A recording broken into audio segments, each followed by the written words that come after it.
Hi friends, welcome to Annams recipes. இன்னைக்கு beach style தேங்காய் மாங்காய் பட்டாணி சுண்டல் எப்படி செய்யலான்னு பார்ப்போம். இதுக்கு இந்த மாதிரி பச்சை பட்டாணி அதை நைட்டில் ஊற வச்சுருக்கேன். நைட் ஃபுல்லும் இதை இந்த குக்கரில் போட்டு வேக வச்சுக்கலாம்.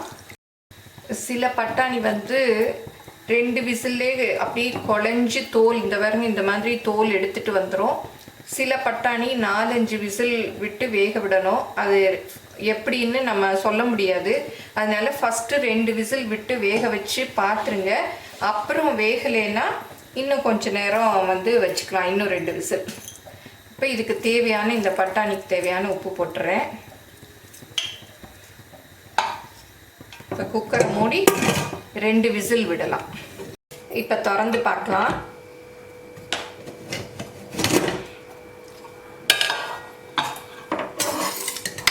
பாருங்கள், நல்லா வெந்துருச்சு. நான் 2 விசில் சொன்னேன் இல்லையா, அந்த 2 விசிலுக்கு வேகலை. அப்புறம் ஒரு 2 விசில் விட்டேன்.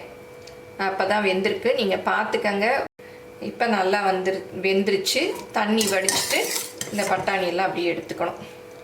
நான் ஃபஸ்ட் டைம் அப்படி தான் தெரியாமல் வேக வச்சு இப்போ ஃபுல்லுமே இந்த மாதிரி தோலாக நின்றுது. பட்டாணி எல்லாம் அப்படியே கரைஞ்சி கூழ் மாதிரி இருந்தது. கொஞ்சம் மாங்காய் இந்த மாதிரி குட்டி குட்டி பீசஸாக கட் பண்ணி வச்சுருக்கேன். 2 பச்சை மிளகா கட் பண்ணியிருக்கேன். கொஞ்சம் கருவேப்பிலை, அப்புறம் கொஞ்சம் இஞ்சி 1 ஸ்பூன் அளவு துருவி வச்சுருக்கேன். அப்புறம் கொத்தமல்லி அது அவங்கவுங்க விருப்பம், எவ்வளோ வேணால் போட்டுக்கலாம். தேங்காயும் அப்படி தான், எவ்வளோ சுண்டல் இருக்கோ பட்டாணி வச்சுருக்கோமோ அதுக்கேற்றபடி போட்டுக்கலாம். இப்போ அடுப்பில் இந்த மாதிரி பேன் வச்சுட்டு ஒரு 2 ஸ்பூன் அளவுக்கு எண்ணெய் ஊற்றிக்கலாம். இப்போ இதில் கடுகு, உளுத்தம்பருப்பு, அப்புறம் பெருங்காயம் ஒரு 1/4 டீஸ்பூன் அளவு போட்டுக்கலாம். இது நல்லா பொரியணும். இந்த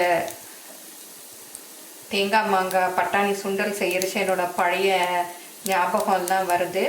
அதெல்லாம் நான் என்னன்னு சொல்கிறேன். நாங்கள் சின்ன பிள்ளையாக இருந்தபோது ட்ரிப்ளிகேனில் இருந்தோம். அப்பா பிஆர்என்சன்ஸில் ஒர்க் பண்ணிகிட்டு இருந்தாங்க. அப்போ பீச் எங்களுக்கு ரொம்ப பக்கம். இப்போ இது செவந்துருச்சு.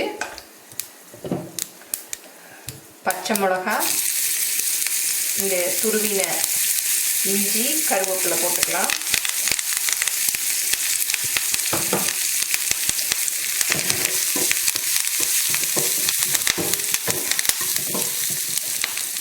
இப்போ வேக வச்சு தண்ணி வெடித்து வச்சுருக்கோம் இல்லையா, அந்த பட்டாணியை போட்டுக்கலாம். இதில் மாங்காய், அப்புறம் தேங்காய்,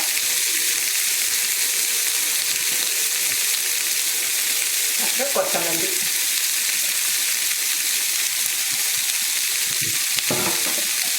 போட்டு நல்லா மிக்ஸ் பண்ணி விட்டுறணும்.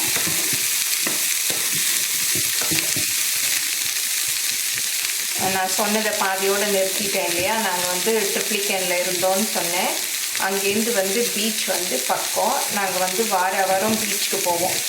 அங்கே போனால் இந்த தேங்காய் மாங்காய் பட்டாணி சுண்டல் அதுவும், அப்புறம் மாமி, அந்த காலத்துலலாம் மாமி தான் அங்கே வடை சுடுவாங்க.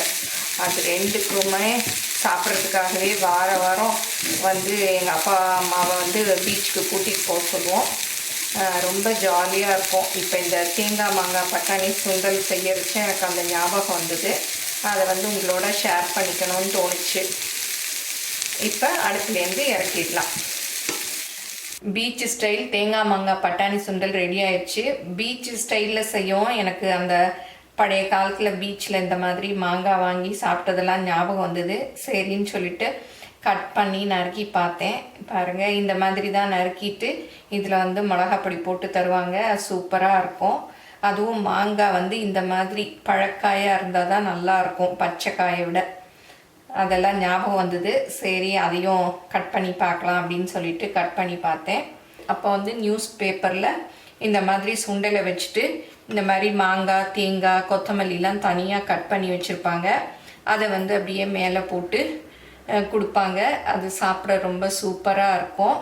என்னுடைய பழைய ஞாபகங்களையும் உங்களோட ஷேர் பண்ணிட்டேன். எனக்கும் ரொம்ப சந்தோஷமாக இருந்தது. உங்களை போர் அடிச்சிருப்பேன்னு நினைக்கிறேன். தேங்காய் மாங்காய் பட்டாணி சுண்டல் செஞ்சு பாருங்கள்.